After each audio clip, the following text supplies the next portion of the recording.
Aquí estamos entonces, desde tu mirada y de tu experiencia, y además sos teólogo, ¿no? Además de que sos un ser humano, cristiano, músico, también estudiaste teología, ¿no?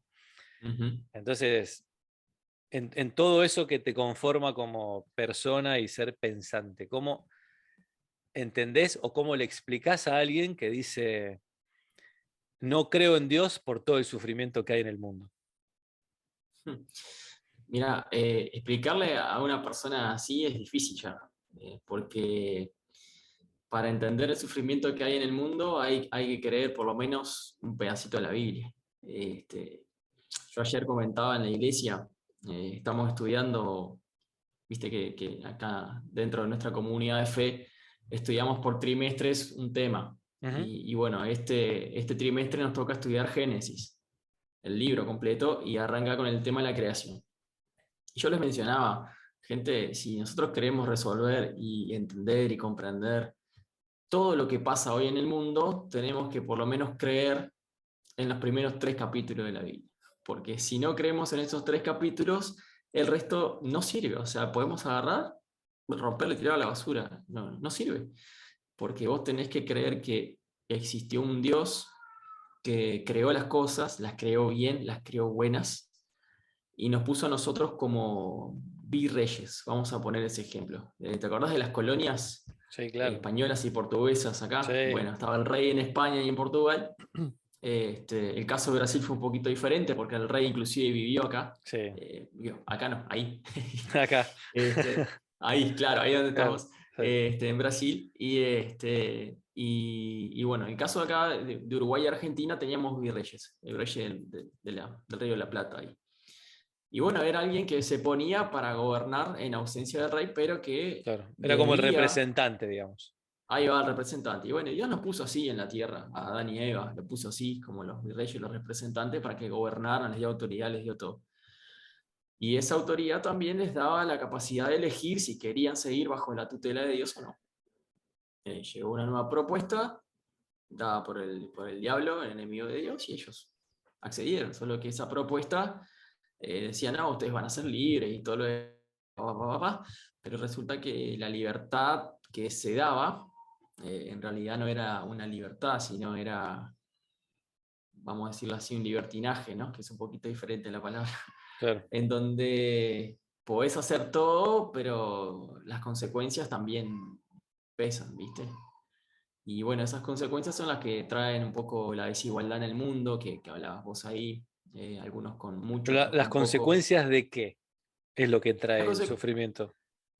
y las consecuencias de las decisiones humanas, yo creo que por ahí está. Y las decisiones humanas siempre hablando en decisiones humanas que van en contrapartida de lo que Dios propone. De ahí tenemos que plantearnos, porque Dios en principio planteó un Edén, planteó un mundo perfecto, sustentable, y que dependía simplemente de que el hombre siguiera un reglamento solo, básicamente. No comas del árbol. Donde comas del árbol, esto se termina. O sea, era la puerta de salida de la perfección, vamos a decirlo Claro, así. claro.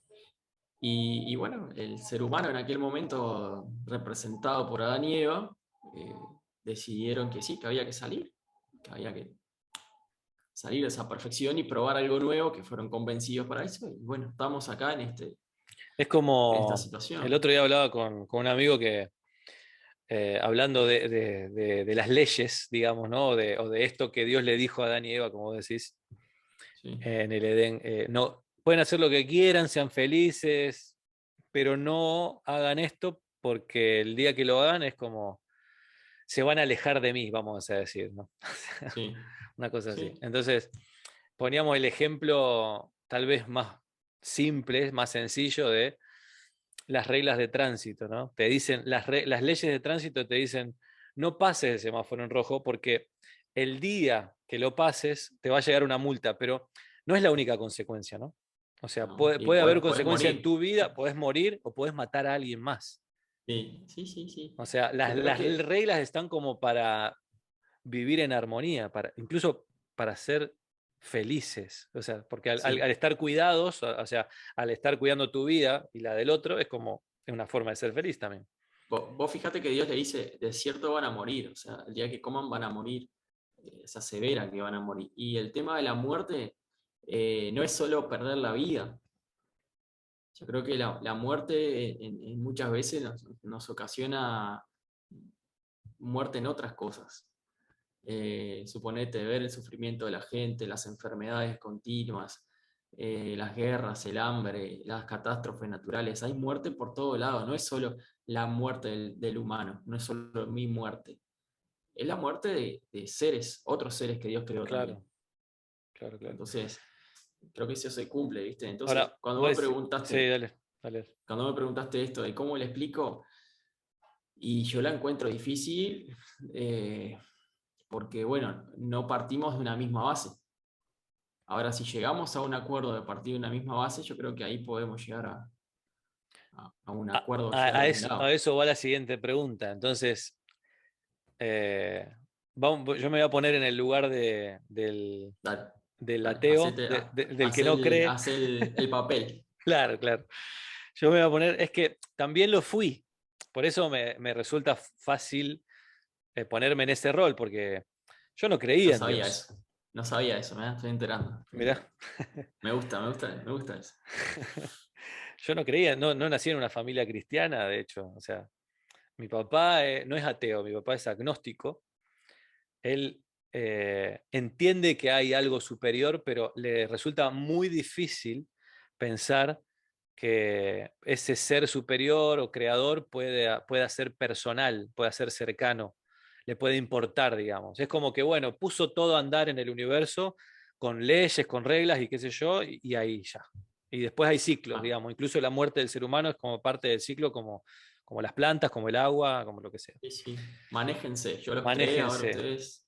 claro. Mi mamá psicóloga, y en los últimos años, o podríamos decir 10 años, desde que yo me convertí al cristianismo, que hace 10 años justamente, fue en el 2011, en noviembre pasado cumplí 10 años de bautizado y algunos meses más de haber tomado la decisión de seguir a Jesús, que fue antes de bautizar.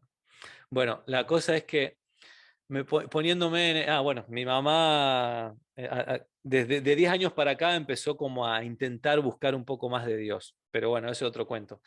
Mi hermano tiene su espiritualidad, él cree en Dios, de hecho podemos compartir, orar y hablar de Dios y todo, pero desde otro lugar. Él es más con la naturaleza, con las medicinas naturales Ujú. y otro tipo de filosofía que comparte mucho del cristianismo, pero no es cristianismo. Digamos. Y bueno, nada, crecí en una casa así, bueno, conocí un poco de Dios y todo, por eso poniéndome en el papel antes de Cristo en mi vida. Eh, yo digo, ¿cómo uno hace para creer en eso? Porque yo en algún momento empecé conscientemente a buscar de Dios. Entonces, una persona que no cree en Dios, pero que tiene esa duda, ¿cómo hace para llegar a creer en esos primeros 3 capítulos de, vos decís, de Génesis? ¿Me entendés? Como, bueno, pongámonos de acuerdo, vamos a ver cómo hago para creer en esos 3 primeros capítulos de Génesis para después ponernos a conversar y charlar y después intentar tener como una búsqueda más profunda de Dios. ¿Me entendés? ¿Cómo se hace para creer? Hasta la próxima, amigos.